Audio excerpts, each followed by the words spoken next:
Hey guys, it's my turn to do a topic. So for OC-tober slash Inktober, I'm going to be answering a bunch of character questions that I got. I'm going to start with the most basic of questions. How do you make a character? What is the most important thing to consider when making a character? So basically, how the heck do I even with all this character business? So in past videos, I feel like I've come across as a very kind of plotty focused writer. However, I think that might largely come from me being someone who is actually really character focused and really loves just making characters.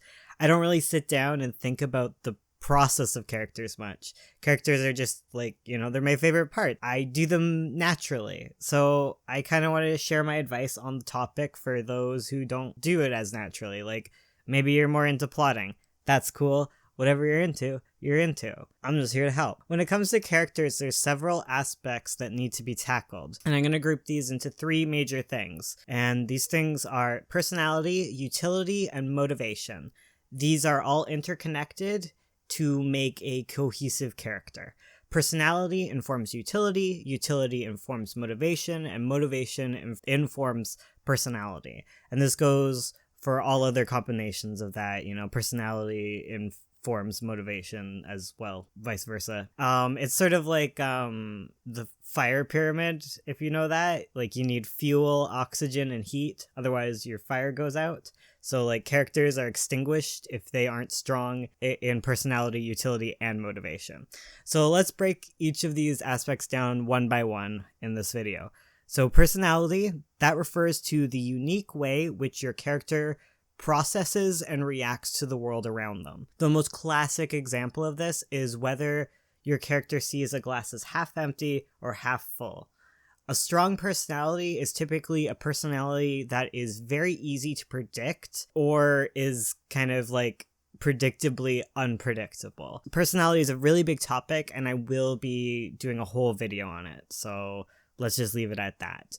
The next aspect you need to consider is utility. A character's utility is their function. Usually this is in relation to the plot, but in some cases, like in a roleplay, their function could simply be, I want a character that's fun to pretend to be, basically. If we're talking about narratives, your character's utility serves a much higher purpose. Knowing their place in the story is very important in creating a character. So utility informs a large part of motivation and personality. Main characters are built very different than side characters, and villains are built differently from heroes. That's how utility typically ends up informing things. And that leaves us with the final aspect of character creation, and that's motivation. In this instance, motivation refers to outside forces that act on a character. It includes the main plot motivation for your character, but it's also larger and more encompassing. Instead, this is what motivates all of your character's actions. It's not one specific motivation, it's everything what motivates them to do things. A large part of this will actually come down to, like I said, external factors like backstory being a major part of that, but other parts come down to what are their personal goals, what are their philosophies in life, and any other thing that informs action. If personality describes how your character acts, motivation then is a descriptor of why. So when you sit down to write a character, be aware that they will be born out of one of these three pillars. And as such, you need to be aware that they will likely lag behind in the other two aspects. You might love a personality, but you won't necessarily know where it comes from and how it fits into your plot right away. Or you might need a certain type of character, but have no idea of their personality or their motivations. And finally, you may have a really cool backstory, but have no personality to speak of and no use for it at all, but damn, it's cool. Those are fine places to be in, and that's the very start. And sometimes, if you're lucky, you've made all 3 of those characters, and then you realize you can just smash them all together into one super character that fulfills all those needs that you want. But regardless of how you build up those 3 pillars, just make sure that you start to form bridges between them. Your personality and your motivation need to start intersecting at the middle. Your utility also needs to intersect. You need to create a nice rounded character where all of these things are working in tandem together to help you make a cool story, to help you make a cool character. Unifying your ideas, it's very difficult, and it will usually involve breaking the idea that you initially started with. That's writing in general, is breaking things that you make. It's the worst and the best. Yeah, and that is my very basics on how to create a character, is to follow those 3 pillar things. I don't really have much else to say on that. I'm going to be delving into all these ideas further in my later videos. I have a lot of them, like 15 of them to be exact, and this is just like the starting point. I have all my topics already planned out in advance.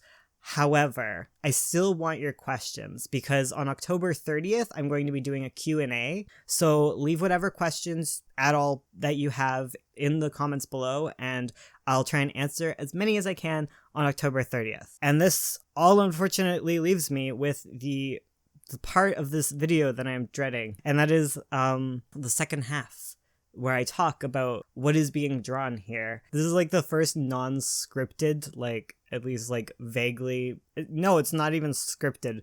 It's like the first non-scripted thing I've done in like since the 100 days of making comics. So please bear with me. I'm scared, guys. I haven't really like actually talked heart to heart with you in a while. So I know Ursula was struggling a lot with this picture, and she doesn't really like how it turned out. However, the characters are still wonderful characters. The characters that are being drawn here, they are Evangeline and Cordelia. And Evangeline is Eve, is what we actually call her. I don't know why I call her Evangeline.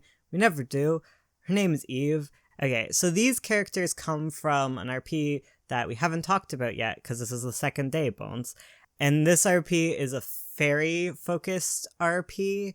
It's one of many fairy-focused RPs, because Ursula really likes fairies, and I really like curses, so we go together like Timbits and coffee, and we have a lot of these. So this particular one is known in our file descriptions as Evil Fairy Kingdom RP, and there is an evil kingdom, but it wasn't the kingdom that we made. So basically it centers around like what makes it distinct from our other fairy RPs is that it is set in a medieval world where you can kind of wander into the fairy world.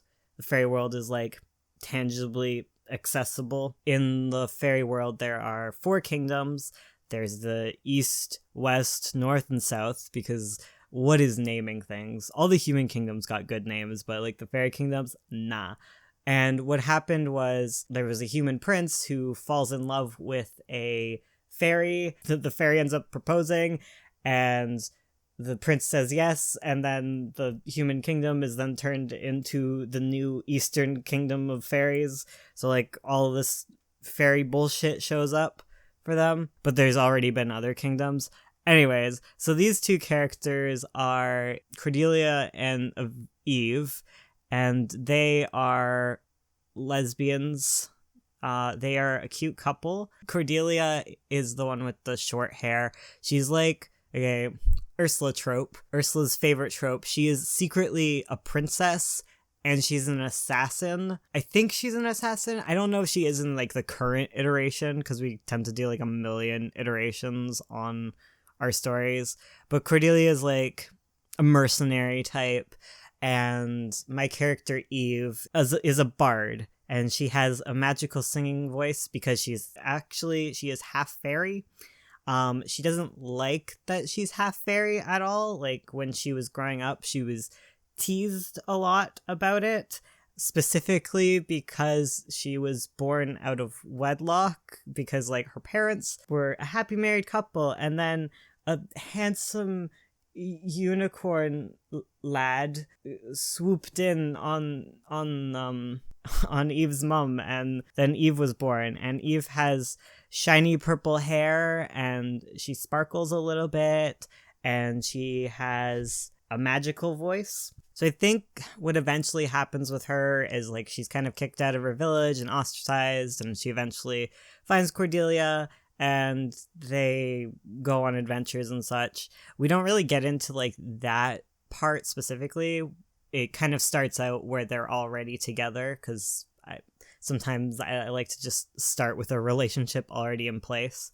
Sometimes that backfires because I don't like cheating stuff, but sometimes a better ship appears and you're like, oh no, I don't want to be a homewrecker. Anyways, that doesn't happen with this RP. I'm just rambling. That happens in the other fairy RP. It was so bad. I was so mad at our characters.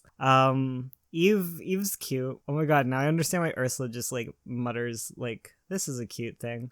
Oh whoa. So her dad, her like biological father, this fairy fella, he's actually a king, so they're both secret princesses. Cordelia knows she's a secret princess because Cordelia is like the princess of like the evil human kingdom, the Bloodshore kingdom, and her mother was executed because it's a very like off with their heads kind of kingdom. And Cordelia has like run away from that life. I don't know what's gonna happen there because this is like our current baby. Like this RP is like very special to us right now. Eve was like the first character I ended up like creating for this RP because I was like, oh, I want a bard. I want someone sparkly. And I want fairies. And Eve's not my favorite character, but like I like her. She suffers from like first character created in an RP syndrome, where she's just like, I find like the first character I create in an RP, like, because typically that's the prompt, they tend to like not mesh as well. But like upon like redoing this campaign, but upon like the second draft, I find like she's meshing a lot better into things. She's really sweet and I love her, even though she's not my favorite. So like so I might as well just talk, I guess, because if you're here to hear me. Yeah, so like what happens is they're running out of things to do in the human world, and there's a whole bunch of like crazy stuff going on now that one of the kingdoms has been turned into a fairy world. So Cordelia is like, hey, let's go like do some like mercenary work there, and Eva's like, no thank you, let's not do that. And what ends up happening is they end up stumbling on like a village that's like living right at the edge of the fairy world, and a character that I will bring up later, she gets like kidnapped by goblins, and Cordelia's like, well, we gotta help her because she's a cute girl and I like cute girls. I'm pretty sure that's how it happened. Ursula, don't correct me on this. And Eve reluctantly agrees to like go and help things out, but as they go through the fairy world, they slowly discover how freaking bullshit fairies are. Fairies are the worst. I forget all the stuff that happens. I have a lot of characters that I actually have to talk about for this RP, so we will get back to this. You will get to hear all the rambles about all the different characters in this. Oh my goodness. But either way, Eve eventually ends up going to the Eastern Kingdom, and they mistake her for a fairy lady. And she's like, she has to just roll with it because she doesn't want to get treated like a human, because fairies don't really treat the humans too good. But she also doesn't really want people thinking she's a fairy lady. And she has to go to the Eastern Kingdom in the first place because like one of their travel companions is like, hey, something evil is following you around. And she's like, oh no, what do I do about that? And they're like, well, we could go ask the king of this kingdom to get rid of it. So they do that. And they go to the king, and King Wolf is like, yeah, I'll get to that after I finish this big, huge celebration of me becoming king thing. Once I get that done, yeah, I'll help you. And so Eve ends up getting stuck at the celebration thing where she has to like pretend to be a fairy lady. And lo and behold, her biological father shows up at this event because he's the king of the Western fairy kingdom, and they're both very sparkly and shiny, and he is like, wow, this lady, I have never met this lady before, and she's beautiful. And then he just proposes to her, and neither of them know the horrible truth at this moment, and we're all horrified, because we all secretly know what's happening here. And then, like, that gets interrupted by, like, the evil queen showing up, whatever. Eve is like, no, I don't want to marry this fairy guy. I want to marry Cordelia, and they get into a fight, because, like, Eve is like, I don't want to talk about my life. I don't want to share anything about my life with you, Cordelia. I just want to marry you so that, like, I don't get stuck in this horrible situation. And Cordelia doesn't take that well, because Cordelia would love to actually share her life and start talking about, like, her past with Eve. And Eve's basically like, shut up, I don't care, I'm emotional right now because everything's terrible. She doesn't end up marrying her dad, thank God. No. What happens is another fairy lady from the court kind of realizes, hey, you guys look like exactly like each other. Oh my goodness, you have the same constellations in your eyes. Oh, you're both unicorns. Oh, you're probably brother and sister. And it kind of dawns on Eve like, oh no, that's my dad. I can't marry my dad. And much to the king's dismay, he's like, well, I guess I can't marry her. Even though I've been waiting forever for, like, a beautiful girl to show up. And they're like, ew, lilac, gross. And he's like, whatever. And so he can't take her as a bride, but he ends up, like, kidnapping her. Not kidnapping her. There's a whole plot going on. It's crazy. I don't know why I'm explaining this all to you. But, like, she gets, like, getting taken to the Western Kingdom to just be a pretty princess there. She's not happy about this. It's a plot thing because there's, like, an evil kingdom and, like, East and West are making, like, trades, and he's like, fine, I'll give you the pretty girl if you help us stop the evil kingdom from taking us over. And Wolf and Lilac then do the sick high five, and they're like, awesome. And then he gets the girl, and then Cordelia is left at the Eastern Kingdom. This is, like, currently, like, where we're at in the RP. But, like, Cordelia is like, I gotta track my girl down and I gotta save her. But she's gonna get to the castle, and it's gonna be like, oh, sorry, the princess is in the other another castle, because Lilac is going to misplace his princess because the evil force that is, like, chasing her down is gonna show up, and it wants to steal her unicorn horn and unleash a terrible evil. I don't know if this makes sense. I don't know if this is interesting. The point is that these characters live in Bones land, where everything is horrible, and yeah. I don't know. Am I good at talking? I don't think I am. I don't think I'm interesting. My dogs are wrestling on the couch. Let me know if you like my characters. If you don't tell me. You'll hurt my feelings. I find, like, with RPs and stuff, I tend to get into more, like, tropey stuff that I wouldn't write in, like, a published novel, because I think a lot of my tropes are a little too cliche, and cliche in, like, bad ways, like kidnapped princesses and stuff. I don't really like that in stories, but sometimes I like to RP it and, like, indulge that part of me that likes all the crazy stuff while not trying to, like, perpetuate it in fiction, if that makes sense. But yeah, I really enjoy it. Is it clear that she's a unicorn? She's a unicorn. So, like, what happens with, like, the ladies and lords of the court is that they're, like, there's normal fairies, and then, like, or, like, animals or whatever, and then a special event occurs, and then they, like, ascend to lordhood or ladyhood, and that's basically that. But in the case of Lilac, he was a very powerful, beautiful unicorn, but his, like, horn got broken, and instead of being a pure special being who, like, shares his magic and makes the world beautiful, it became, like, inverted almost, and now he's, like, obsessed with his own looks and doesn't, like, share his beauty too much. He gets kind of very easily jealous, and he's not as empathetic as he could be.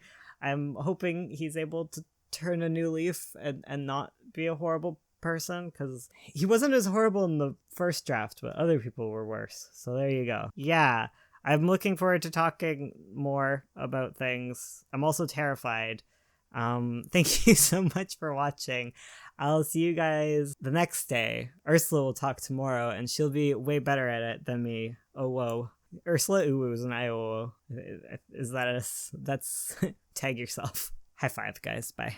Oh, also check out our anthology and submit to it if you're interested in writing, because I know all of you make comics, so I expect some pitches from y'all. It's paid positions, guys. Okay, thank you so much. High fives again. Second high fives. You can do as many high fives as you want. 500 high fives, guys. Okay, thank you. Goodbye.